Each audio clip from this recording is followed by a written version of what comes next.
right, so I created a quick little device here with like a 30 circle length C channel and three shafts and three gears and lined them up.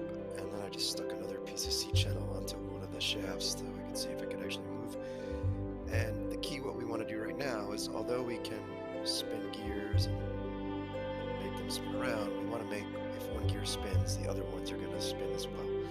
So that's where you're going to be using what's called the gear relation button over here. And the way you're going to do that is pick gear relation. And then you have to pick the two mates that you want to work together. So for my situation here, I have three revolute mates. The first one will be that center gear, and the second one will be the gear on the right, and then the third one's on the left. So I'm just going to try to get one of the center and the one on the right to work first. So it's asking me for mate one. I'm going to pick revolute mate one. And it appears.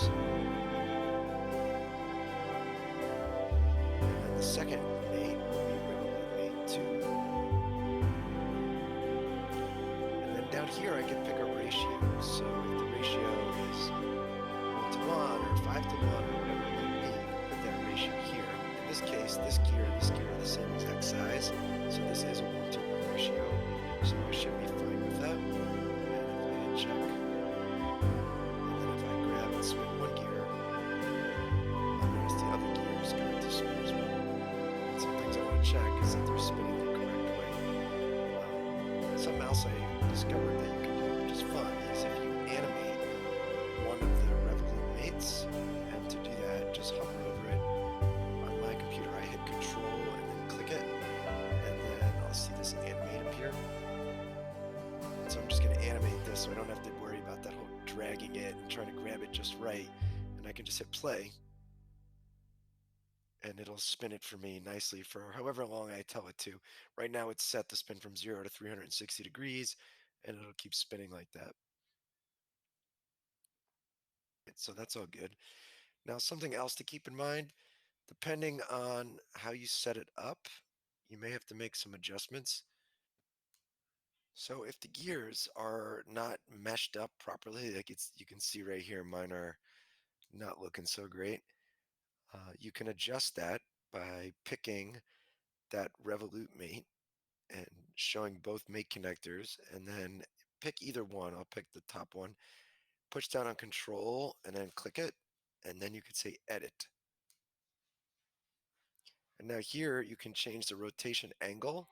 So if I start just pushing that up in increments of, say, like 2 degrees, you can see how that's affecting where they're going to meet up. So maybe it's like 4 degrees. Well, that's already looking a lot better. Maybe it's 5 degrees. And that looks like they're really well meshed. Maybe just to double check, I'll go to 6. That might even be better. But if I went to like 9, for example, you see I'm all out of whack again. So somewhere around 5 or 6 was the best, and we're not, or like 5 the best. And then I'll say save on that. And that gets my gears to be lined up nicely so that when I go and Control and then animate this again, I get a nice connection between those gears. So I'm going to stop that.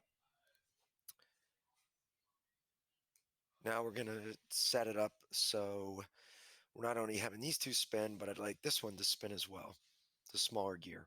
So we'll go down to, or make another gear relation, and this time it's going to be between the revolute mate number 1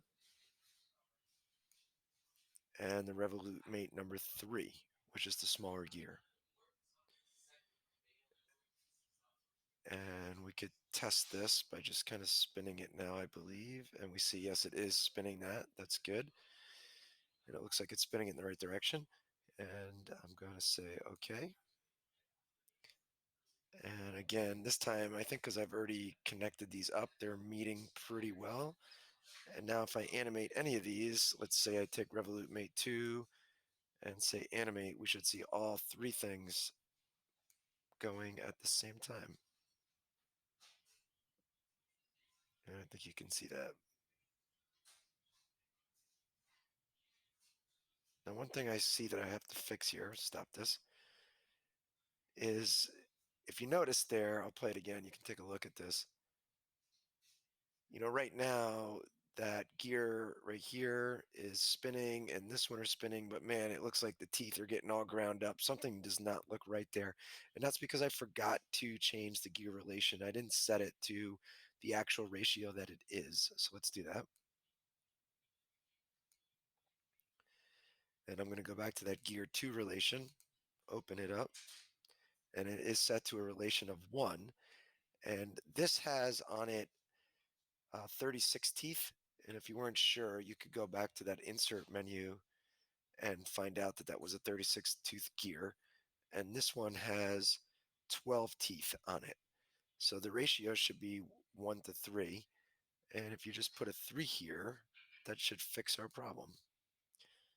So I'm going to animate this mate again by hitting Control, clicking on it, and then hitting Animate. And we'll hit play. And now it looks like it's going much better. And you can see the teeth are lining up. And yes, the small gear is definitely moving faster, or spinning faster, I should say, than the 2 bigger gears, which is what we'd expect. And let's say I just want to come back here and do a recording of everybody that's sitting here in the chat. Look at all these wonderful Byram Hills teachers. They're awesome. They're the best. They made it through e-learning, and say I'm done.